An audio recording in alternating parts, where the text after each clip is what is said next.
Hey, fellow riblets, it's me, Tom from Target Prime Rib. I'm doing a special video today with the help of Louis Lotito from New York. And shout out to him. He's helping me with this video, and I'm very grateful.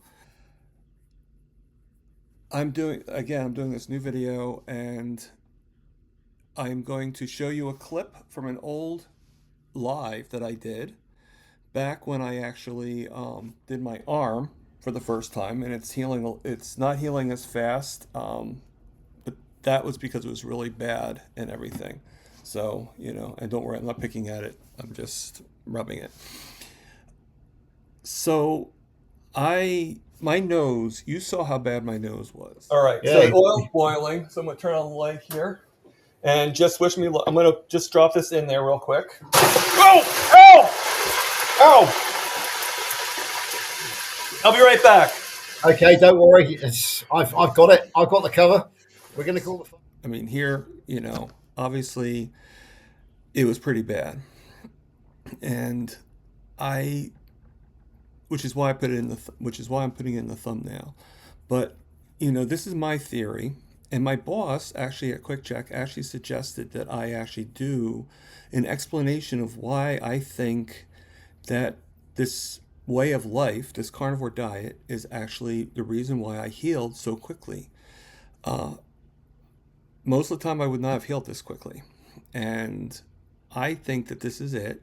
And I think that this old clip of that I did during a live is a great explanation of why. So enjoy the clip. Okay. So this is Todd Lindy. We've all met him in the beginning of my channel.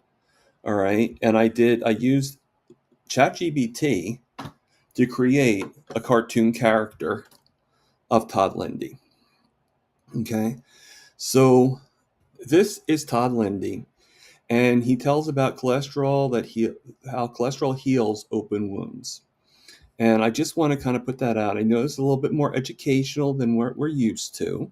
I get it, okay?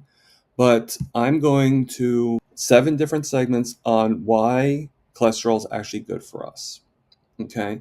And then after we read all that, and this is off the top of I got this from ChatGPT, okay? And I'm hoping that this is somewhat entertaining. I don't know. First time I'm doing this. It's a test in process. Give it a shot. Okay. So in this, for number 1, cell membrane repair and regeneration. Cholesterol is a structural component of cell membranes, helping keep them stable yet flexible.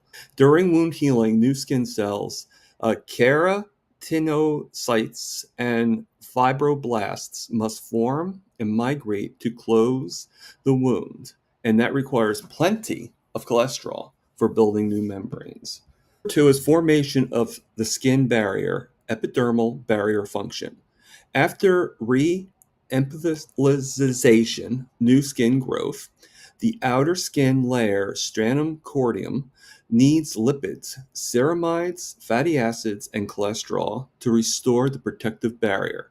Without enough cholesterol, the new skin remains weak and loose, water easily slowing wound closure and making infection more likely. Support of inflammatory and immune responses. In the early stages of healing, cholesterol helps regulate inflammatory signals. It's a building block for steroid hormones like cortisol that control inflammation. Cholesterol also affects immune cell membranes, macrophages, and neutrophils, enabling them to move into the wound site to clear debris and bacteria efficiently. Cholesterol-rich lipid rafts aid cell communication. Lipid rafts are cholesterol-rich microdomains in cell membranes. These structures help cell signaling pathways that coordinate cell migration, proliferation, and growth factor response, all vital for healing progression.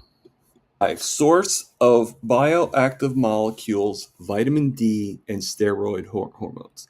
Cholesterol is a precursor for vitamin D, which supports immune defense and tissue repair.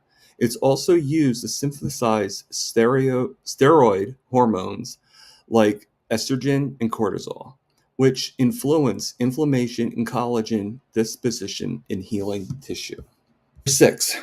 Role in angiogenesis, formation of new blood vessels. Cholesterol helps stabilize and support endothelial cells, the cells lining blood vessels. Healthy cholesterol metabolism supports the creation of new capillaries, bringing oxygen and nutrients to the wound. Okay, so number 7 is lipid-based healing treatments. Topical treatments containing cholesterol along with ceramides and fatty acids are being used in advanced wound dressing to help repair the skin barrier and speed closure, especially in diabetic wounds. Most of us were told not to eat, like how many people have been told to their doctor, by their doctors, by whoever, saying that, oh no, you shouldn't eat so many eggs, or no, you shouldn't eat the meat, you shouldn't eat the red meat, too much cholesterol. And the phrase too much cholesterol is put in there. But the thing is you need cholesterol to heal. How are you supposed to heal anything that's going inside and outside of your body, whether it's the cut or whether it's internally, like a diabetic? Okay, so I hope you enjoyed that clip, and I hope it gives you some insight to how I was feeling, and to realize that cholesterol is not the enemy, and we need it. We need cholesterol in order to heal our wounds, in order to heal for all this chaos that goes on, especially when you're diabetic or any other kind of metabolic disease. So with that being said, hopefully you've learned a lot from this, and hopefully it gives you a little bit more insight on possibilities and helps us grow with a little bit more knowledge, or a lot more knowledge. Okay, so I'm not a doctor or anything like that. This is just my opinion, just like anybody else has their opinion. So, like I always say, live, love, heal, and like my friend Lewis would say, and many other people like him, eat the meat.